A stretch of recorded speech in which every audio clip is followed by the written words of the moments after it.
I think for me, it's just knowing that and being okay with the fact that your career path might always not be linear. I feel like I have gone, sport management, and now I'm over here quality and distribution for a manufacturing company. Like you never know where you're gonna end up, but I feel like for me, and it's something that I appreciate with ProWorks as well, is that they've never allowed me to feel comfortable.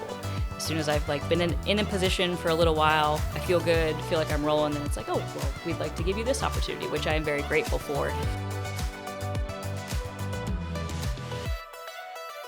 Welcome back to Torch Talk, the show where we spotlight bold local leaders growing their businesses and communities with grit and purpose. Today's guest is Holly Sims, Director of Quality and Distribution at ProWorks. Over her 7 years with the company, she's held 6 different roles, each shaping her unique career path. A Marietta College grad and Holmes County leadership alum, Holly now lives in Keene with her fiance Ryan and their 4 kids. Welcome to Torch Talk, Holly. Thank you so much for having me. So nice to chat with you today. So I want to learn more about you, your role with ProWorks, kind of the evolution of you and your career, but also the company. So I'd love to learn about all of those things. So why don't you tell everybody where you're from, where you grew up, how did you end up where you are today? So I grew up in Pickerington, Ohio. It is southeast of Columbus.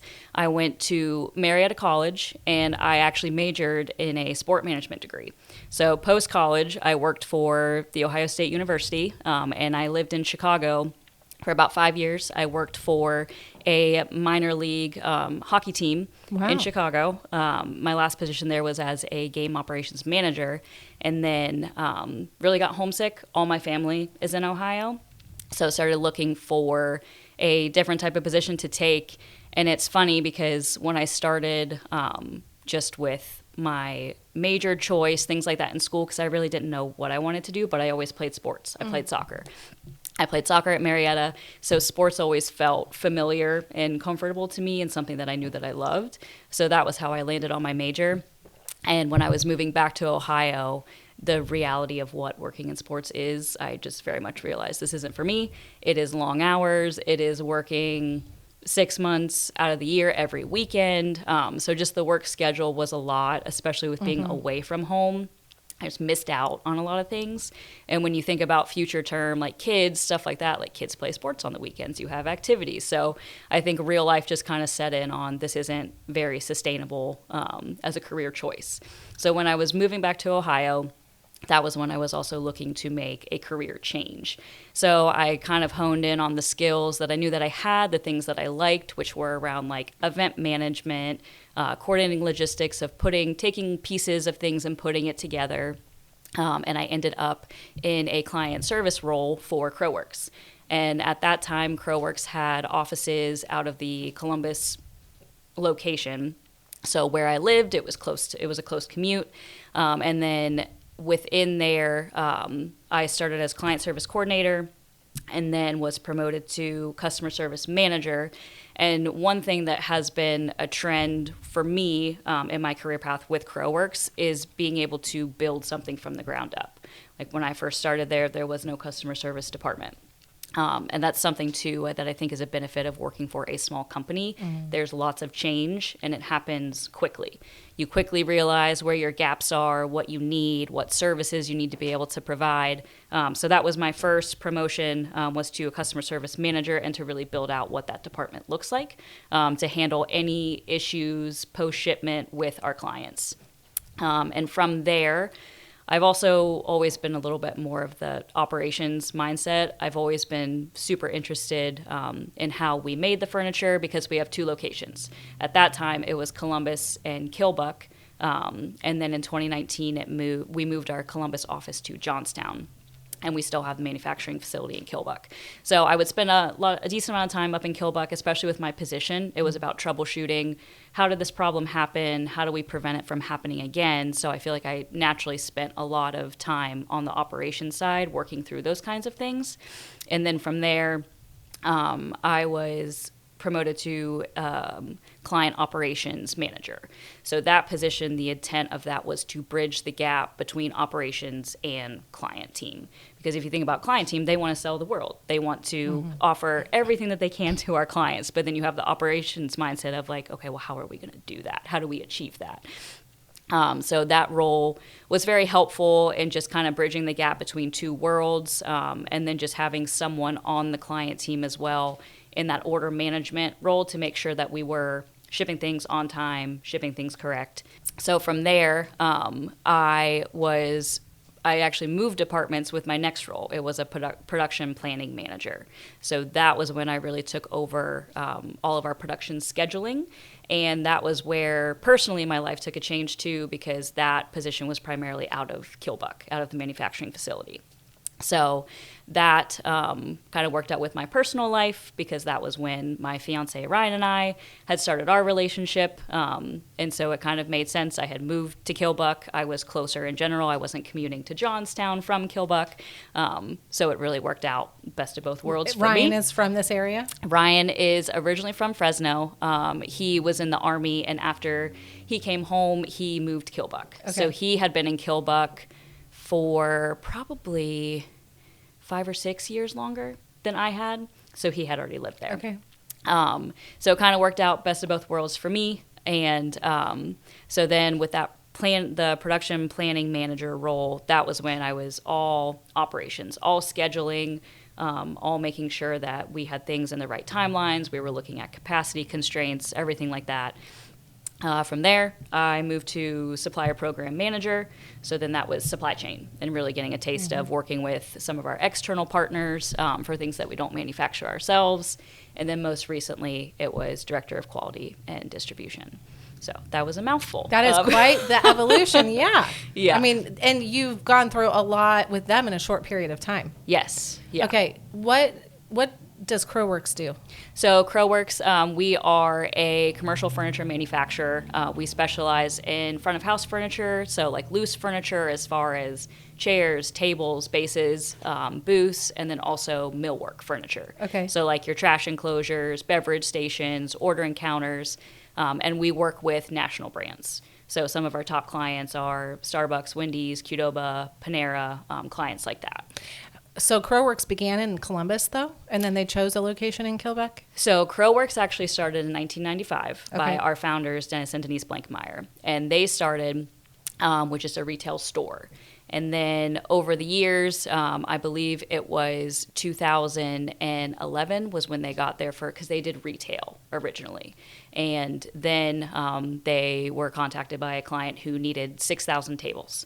And they were like, okay, let's do it. And it makes a lot more sense to make one thing 6,000 times than have to pick these very unique individual pieces for the residential area. So commercial just made a lot more sense from a business, from an efficiency standpoint. So that was when they really made the turn from residential to, B2B. Yeah. And then after that, that was when they had a location in Kilbuck. We used to have 2 locations. So we had a building that was primarily for inventory, warehouse, and then we had our manufacturing facility. They were less than a mile away. When I first started, we were still operating out of both. So you talk about efficiency. We were driving a truck from our manufacturing plant, because we ship out of there, to go down, pick our inventory, drive it back up so we could assemble everything and ship it out the door. So it was in 2019 when we added on to the one building and built a warehouse unit off of there. So we were just working out of one facility. I grew up in Kilbuck, so you didn't know that about me, but I grew up just outside of town and know the buildings that they were in. And so it's, number one, it's great to be local to that area and see it be utilized so well. Like my dad worked at the rubber factory in town my whole entire life. And it's hard on towns like that to see big businesses come out, do really well, and then they kind of falter. I mean, life happens, the world happens, right? But so it's been great to see that just from a super outside perspective. Like that little community means a lot to me, so like the opportunities that present because Crowworks decided to choose Kilbuck of all places is a little bit crazy. But also for you're not from this area. So what has it been like? I got lots of other questions to ask, but I'm always curious. What's it been like acclimating to life up here versus from the Columbus area? You were in Chicago for 5 years. That's like a big shift. It's a lot different. A big shift, but the best shift, to be honest. From going from like living in a city, having people all around, like sure there are just things that are easier to come by as far as like your Grubhub, your Uber, things like that. But being in Kilbuck, just the quiet, the space, the beauty of where we lived prior to moving. We lived on 5 acres. We had a pond. We're out in the woods. So it's just like, for me, it was exactly what I had always been looking for. I've always wanted to have space, have land, have that privacy. So it was the best kind of change for me personally. Sometimes I've heard from people, it's like kind of a culture shock. They're like, well, it's a little bit of shift, but usually for the better once you get used to the area and understand, like, there's pros and cons to everywhere that you live, but the peace. I actually still feel like when I go back home, there's something about that Kilbuck area that is super peaceful. Like, I'm always like, I feel like I can take a breath now. I don't know, but it's just a little bit slower pace. It's very much, there's less traffic. It's just a lot quieter down that way. So yeah, I nice. absolutely loved it there. Okay, so you have been through a lot. I can super relate to a small organization, smaller, and a lot of change in a short period of time. So I understand that can, be a little bit challenging sometimes. It's just a lot to kind of go through. But it's also nice when you're with a company that can pivot quickly, and you don't have to, large companies have a harder time shifting. It's more like, it takes a little bit longer to get everybody pointed in the same direction. I know it's very important for CrowWorks to have like a good culture. What does that look like? What type of team do you lead? What's important to you when it comes to those types of things? Yeah, so culture is huge for us at CrowWorks. So we have 5 core values that we operate off of. It's gratitude, collaboration, adaptability, and curiosity. So even in our team member reviews, you have a section that's focused on your roles and responsibilities, but then also core values. We talk about them repeatedly. It's just something that's very important to us, especially knowing that we have to change. You have to change to stay relevant, to succeed. You can't just always do the same thing over and over. And we realize that. And so that's why it's really important for us when we're interviewing people, when we have our own team members, just always reiterating the why behind the change and knowing that they want to change with us and they are excited about participating in this new product or supporting this new client, because things happen fast with our company. And, it's human nature of, hey, I just did this way. Now I have to go back and redo it. But that's where I am super proud of my team, particularly in the warehouse, just because no day is the same. And you could start one order that you're trying to fulfill, but then something changes and a new opportunity popped up, and now we have to do something to support this client and give them a world-class client experience. Our team does that day in and day out with a positive attitude. So I think it's something that we just really try to explain to team members the importance behind it, making sure they understand why we're doing something. And we have great team member benefits too. We have a pretty relaxed culture when it comes to managing. So, if someone has to run for a doctor's appointment or they have to go pick something up, we try to be as flexible as we can for team members, because I think that makes a world of difference as well. You have to be able to manage your own resources, and if they can't manage their life, then that makes it a problem for you actually at work. Yeah. So I think just keeping that in mind too, like with our team members, like they are people, they have their own lives, things happen. So working with them to an extent, right? But just trying to let them know that they are supported in every way that we can. We have team member meetings where it's kind of just a really relaxed environment. We just go over information from the previous quarter. We have lunch brought in, we have drinks, we just kind of hang out, spend time together. So you do team member meetings quarterly? Yes. That was gonna be a follow-up question. Like, how often do you guys meet? Do you do one-on-ones? Like, what does that look like to help reinforce those core values? Like, what does that cadence look like? Yep. So we are kind of going through a little bit of a change with the cadence. We used to do team member meetings quarterly. Just with the past one, we switched to doing it twice a year. And the reason for that is because after doing them for so many years and with some team member feedback, we don't want that kind of meeting to feel stale. We want to make sure that there's new information, there's relevant information. We're not just reporting the news. We want it to be impactful. And we kind of felt like after doing it quarterly, it seemed Like it just kind of had that same old kind of vibe. So we're switching that to doing it twice a year, just so that way when we are doing it, we're making the most of it. But we do monthly team member lunches. So we'll have lunch brought in for the team. We do that each month. And we'll try to do, happy hours, things like that, before holiday weekends or something like that, just as a little, we do those kind of just unplanned. Like, how many employees does CrowWorks have? So we have about 50 total, but in the manufacturing plant is where the majority of them are. We have about 33. Okay. And then we have in Johnstown is where our client team, our people team, and our finance team are located. So to go back to the change thing, do you ever find that, through the interview process, you've tried to set somebody up like, hey, we changed a lot here. Are you okay with that? Have you ever had a situation where you've hired somebody and brought them on and they're not prepared, even though you've tried to set them up like, hey, this is going to happen? Have you ever had a situation where somebody really wasn't ready for it? And yes. How do you help them through that? Yes. So I think it's always easy in the interview process because you practice, you rehearse, you have the best answers that you can, but then putting it into action is the most important thing for us. And really when it comes to adaptability, the biggest piece of that core value is with a positive attitude.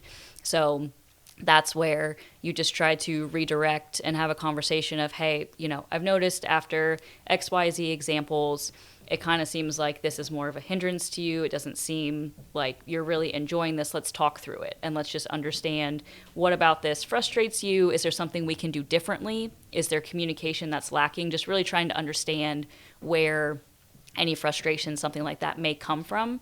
But the reality is with our business, we're not always going to have the perfect communication or the perfect timeline for that matter. Like if we want to win business, we have to move quickly. So there's not always time to work through all that. Obviously we do our best. But I think that's definitely something during the interview process of trying to be very pointed with questions. And I think that's something that I've learned, especially with doing interviews myself, is trying to avoid the close-ended questions and really keep digging until you get to the root of what you're asking. So doing more of the, give me an example of a time when you had to pivot, or give me an example of a time when a change came up. How did you react? Who did you work with? Just kind of really diving into getting more of an open-ended question, an open-ended answer to those kinds of questions. I feel like the interview process is really key by being direct with those kinds of questions to really tell if someone, because you can get a good feel from a person when you're asking those kinds of questions. I chuckled a little bit because we're very similar, and in our interview process we do ask a lot of the same questions. Our core values are also very important to us, and we talk a lot about those in the interview process as well and give examples of how that relates to their role. But specifically when it comes to change, we have tried to set people up and we're like, this changes a lot. But sometimes there's nothing like experiencing that themselves. And they're like, oh, like I've had employees be like, oh, like you weren't kidding. No, we are not kidding. Yeah. Like your operations manual is going to change like every month until we get it right. Like, yeah. Well, first of all, marketing as an industry is always changing. Like we will never stop. The bar will never not be raised again. It's just how the industry is. So that can be kind of exhausting when you think about that. But like from a, like you said, customer solutions standpoint, like you always want to be evolving. You have to stay relevant. And if you're not ready for that as a company, then you can end up left behind. So I don't know. For one of our roles, we actually do a ride along. So like with our client facing roles, there's been no better way for us to show them than for us to show them. Like you need to come to a client meeting. Well, that's a part of the interview process. It's a requirement. You need to come at least sit through one meeting because you have no idea what this is going to look like until you actually see that firsthand. So if anybody out there has any better advice for us on how to set some employees up for change the best way possible, I think we're both open to those ideas too. Like we know our company's best, right? We know what it looks like. So I know something too that's been something like as a company, we have put a lot of work into process documentation and really outlining what those core SOPs are, putting it in writing, using it as training documents, resources. But I think before too, especially when hiring at like a manager level or above, some key questions for us are like, can you operate without an SOP? Because we've run into that before, where if someone's coming in and you think that you have like a rule book or a guidebook, okay, here's how I do this, here's how I do this. We have some, but they also don't apply to every situation. It's just trying to be a bit more nimble with knowing, okay, here's your core process, but no, you probably have to branch off for this. There's this exception. There's this client who does it this way. So trying to at least have a standard, but knowing our processes do not apply to all. I'm probably the queen of exceptions. Like, I'm always like, everything is custom. But my team is not necessarily everything is custom. I love that question. Can you operate without an SOP? I think that would be a really good. Give us an example of when you didn't have an operations process. That's a good interview question. I'm going to put that in my little bucket for later. We had an employee that we hired earlier this year. We hired her as a copywriter. She was going to do email marketing, and she's really built out the email marketing team. She developed her own operations manual, but that wasn't a question we asked her, or even something we really expected her to do, but super valuable. So if we can, ask the right questions to uncover whether somebody has that ability or skill, that is really insightful. So good insight. Good. Any other pro interview questions or like kind of identifying questions? I don't think so. I think it's a bit different because there's interviews. I mean, every company has this. There's interviews on different levels, right? Mm-hmm. So for me, the majority of the interviews that I'm doing are for like the warehouse floor, our warehouse team positions. So really with those, like, we can teach our process to anybody of this is how you execute a work order. This is how you pick this sales order. This is how you pack.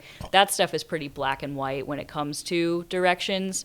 So I think those interviews, the main thing that we're really looking for is this going to be a core values fit? Mm-hmm. Because especially when our teams, they are a team, they're working together each and every day, one person can really affect the mood, affect the culture, affect how that team operates. So we've seen that before. Like, it's almost like immediate when you can tell when, hey, it seems like there's kind of a bad apple. It seems to be bringing everybody down. Everyone just seems to have like a different mental state, if you will. And as soon as those kinds of people are not there anymore, it's amazing what a difference it makes. So I feel like for our floor positions, it's really the core values that are the most critical part of those interviews. What does your timeline look like if you realized you hired somebody, you thought that they were a core values fit, and then they come in and you can kind of feel that disruption in the team? Like, do you try to coach them up to that? Like, what does that process look like? Yes, 100%. So when we have a new hire, we have everyone on a 30, 60, 90 roadmap. So within those, and it's a document that we share with that person, we meet on it, we go through it with them. And a lot of it really, especially your first 30 days, are really focused on just getting familiar with the warehouse in general, where things are located, the company culture, our core values, recognizing examples of those. So we really try to focus on that within the first 30 days as much as we can to just get people in that mindset of, okay, this is how I'm expected to work with people. These are things I need to look for, like curiosity with one of our values. If you come in and you see us doing something a certain way, question it. Like, hey, have we ever thought about doing it that way?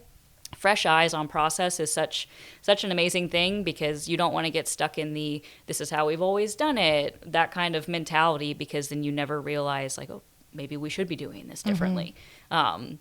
But definitely we work with the team member throughout that roadmap experience. And so by the end of it, it's a collaboration. If it's something where we're like, this is the expectation, this is what we're looking for, because at the end of the day, not everyone's going to work out, and that's the reality of it too. But we definitely make an effort within that 30, 60, 90 to make sure that we are addressing those values with them, what you're supposed to be looking for, examples of it, just try to help as much as we can with that.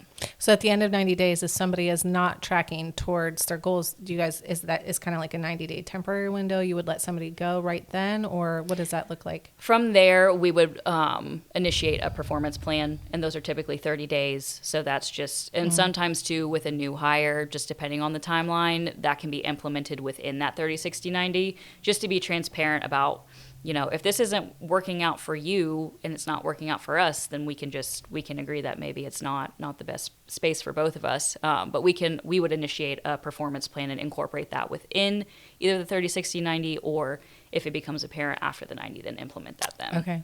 I was just curious. I know like experts out there say, hire slow, fire fast. Like, do all the things that you're talking about doing, but sometimes as an employer doing that practically, if you've gone through the whole interview process, even through training and onboarding, it doesn't, like when you've invested all that time and energy into somebody and you're like, okay, but I still see the potential. And I know we always want to see that growth. So we are literally working through trying to find what does that look like. Mm-hmm. But we've also seen what you've talked about, which is the wrong team member can set the whole tone for the team and really be a big disruption. Where actually on the positive side of that, the right team member can also really change the tone of the team and change it in a positive direction. We've seen that both ways. Absolutely. It makes you a little bit scared to hire somebody, especially if you get to the point where everything feels a little bit good, then you're like, okay, no disruption to the culture, to the environment. We need everybody to stay in balance here. So, you're a little extra cautious when you're hiring because you want to make sure that you keep things going in the right direction. It never fails. As soon as you feel like you're in a good spot, you can breathe, something pops up. Yes. Someone finds an opportunity somewhere else, or there's a need for something else, and it's like, okay, we're moving again. Yes. What have you guys experienced?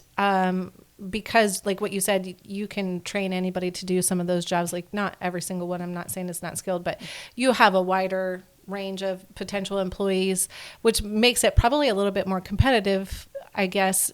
Like if you're looking at, especially locally in this market, there's other bigger kind of manufacturers that you guys could compete with from a job perspective. How have you, and if you can't answer this question, that's fine, but like, how do you find some of the talent? What do you feel like sets you apart as an employer?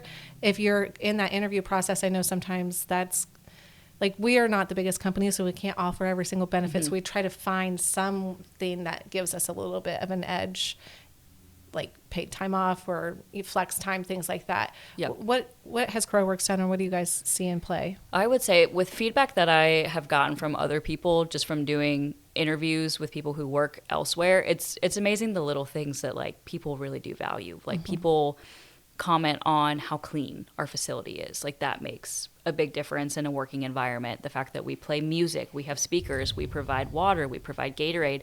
It's really interesting when you just sit back and think about things that seem so little and so not important in my day-to-day that I'm not paying attention to, but that makes a difference for someone when they are working in a hot warehouse day in and day out. It's like those little things that really make a difference for them. And then I think too, just making sure that we spend time as a company in general with those lunches, with those meetings. I think that makes a difference too, because I feel like for me personally, I think that, I look at everybody as a person and not just a body. I feel like sometimes there can be manufacturers where they're just counting number of heads and what their output can be. And I feel like for me, I'm definitely much more of an empath. So I'm much more focused on like what you specifically need as a person, what drives you as a person. So I think just treating people that way and treating people respectfully, mm-hmm. And treating them with value and making sure that you are communicating with them, I think is just super important. It makes a big difference for a team member experience.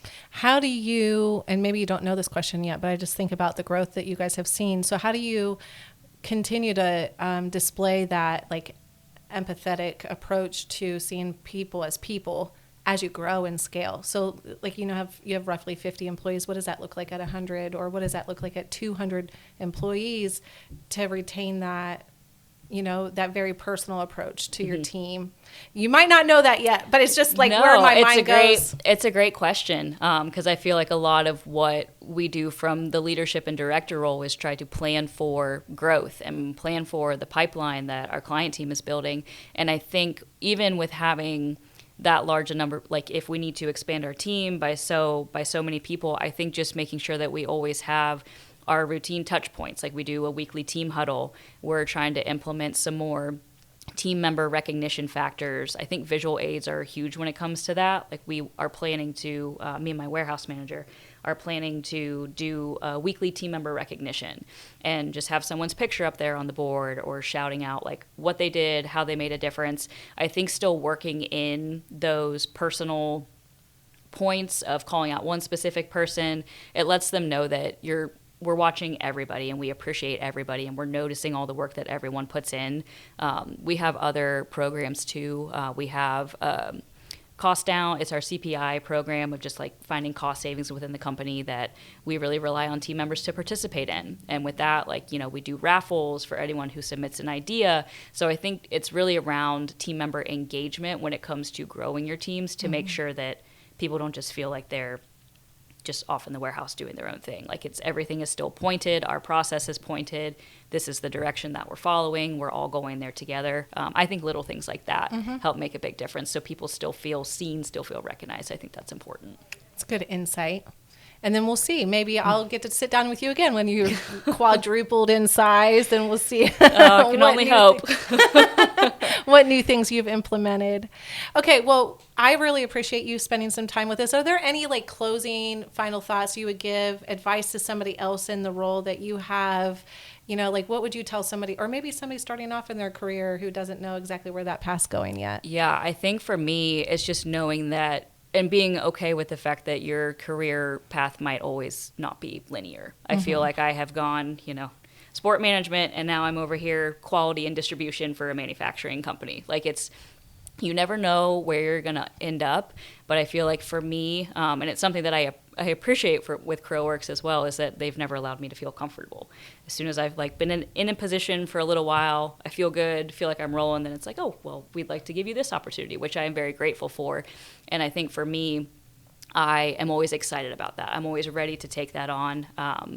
Continued learning, things like that are what keep me engaged, what keep me motivated. So I think too, just knowing not to be afraid to take opportunities that you might not feel like you're ready for, but just being able to jump right in and take what you're given, or take what's presented to you if it feels right, I think is important. I love that advice. My 20-year-old self would have had no idea that I'd end up where I'm at now. Oh, so yeah. I never could have guessed. Always, I think that always growing, learning, and honestly, the older I got, the more passionate I have been about that. It's like, well, if I had put this energy in when I was 20, where would I actually be now? So I appreciate you following along. Why don't you tell everybody where they can go find out more about CrowWorks? Yes, so CrowWorks is on Facebook, Instagram, and LinkedIn. So feel free to give us a follow. And if you are interested too, you can visit our website, crowworks.com, and there is an information form that you can fill out if you want any information on the company in general.